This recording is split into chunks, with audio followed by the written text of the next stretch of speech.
Manisha's food कॉर्नरमध्ये आपल्या सगळ्यांचं स्वागत आहे। आज आपण बघणार आहोत वांग्याची भाजी। चल तर मम्मा रेसिपीला सुरुवात करूया। हा दीदी न वेळ घालवता आपण रेसिपीला सुरुवात करूया। मी इथे 1/2 किलो काटेरी वांगे घेतलेले आहेत। इथे आपण काटे आणि त्याचे थोडे थोडे देठ कट करून घेऊन इथे मी कैचीच्या सहाय्याने वांग्याचे काटे आणि देठ कट करून घेत आहे, कारण की मला त्याने सोपं जातं। तुम्ही चाकूच्या सहाय्याने पण करू शकता। ही कैची मी फक्त किचनमध्येच यूज करते। इथे आपण वांग्याचे 4 भाग करून घेऊया। वांग्यामध्ये कीड आहे का चेक करून घेऊया। वांगे काळे पडू नये म्हणून आपण पाण्यात घालून घेऊया। पाण्यामध्ये थोडंसं मीठ घातलेलं आहे, त्यामुळे वांग्याला चांगली चव येते। इथे आपली वांगी सगळी कट करून झालेले आहेत। इथे आपण थोडेसे शेंगदाणे कढईमध्ये घालून बारीक आचेवरती सतत हलवत भाजून घेऊ। इथे तुम्ही बघू शकता शेंगदाणे भाजून झालेले आहेत, ते आता आपण काढून घेऊया। इथे आपण थोडंसं जिरं हलकसं गरम करून घेऊया। फ्रेश जिऱ्याची पावडर वांग्याच्या भाजीसाठी आपण वापरणार आहोत। इथे आपण 10 ते 12 लसणाच्या पाकळ्या खलबत्त्यामध्ये घालू आणि थोडीशी कोथिंबीर कट करून घालू। अर्धा चमचा मीठ घालून 1 पळी तेल कढईमध्ये घालून घेऊ। थोडीशी मोहरी, थोडंसं जिरं,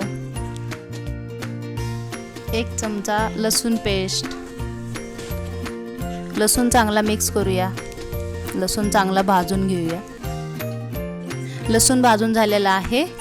आपण इथे 1 कट केलेला टोमॅटो घालूया। टोमॅटो आपण चांगला मिक्स करूया। टोमॅटोवरती थोडंसं मीठ घालू, त्यामुळे टोमॅटो मऊ होण्यास मदत होते। टोमॅटो चांगला वितळलेला आहे। आता आपण ह्याच्यामध्ये मसाले घालून घेऊया। 1 चमचा काळा मसाला, 1 चमचा लाल तिखट, 1 चमचा चिकन मसाला आणि जिरा पूड मिक्स करून घेऊया चांगलं।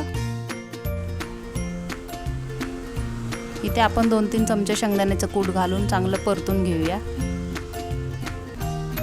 इथे आपले शेंगदाणे चांगले परतून झालेले आहेत।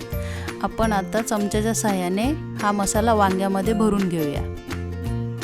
जर तुम्ही इथे गरम मसाला वांग्यामध्ये घालण्यासाठी कम्फर्टेबल नसताल तर तुम्ही अगोदर वांग्यामध्ये मसाला घालून घेऊ शकता, नंतर फोडणी दिलीत तरी पण चालते।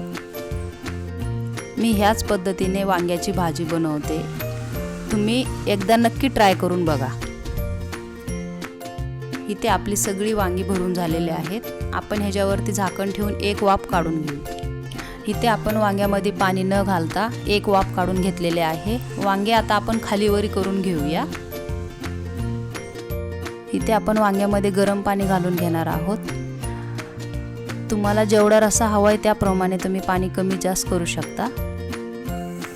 भाजीला उकळी येऊपर्यंत आपण गॅस फुल करून घेऊया।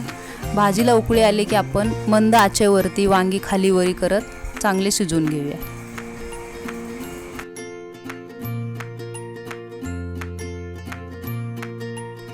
तुम्ही बघू शकता भाजीला कशी तरी आलेली आहे। आपण बारीक गॅसवरती भाजी शिजवल्यामुळे भाजी एकदम चविष्ट होते। आपले वांगे चांगले शिजून झालेले आहेत। आता आपण याच्यावरती कोथिंबीर घालूया आणि आपली भाजी तयार आहे। तुम्ही भाकरीसोबत किंवा चपातीसोबत खाऊ शकता। ही रेसिपी तुम्हाला कशी वाटली कमेंटमध्ये नक्की सांगा। व्हिडिओ आवडला असेल तर लाईक करा, शेअर करा। अशा स्वादिष्ट आणि झणझणीत रेसिपीसाठी मनीषाज फूड कॉर्नरला सबस्क्राईब करा। एकदा नक्की ट्राय करून बघा। पुन्हा भेटूया नवीन रेसिपीसह। धन्यवाद।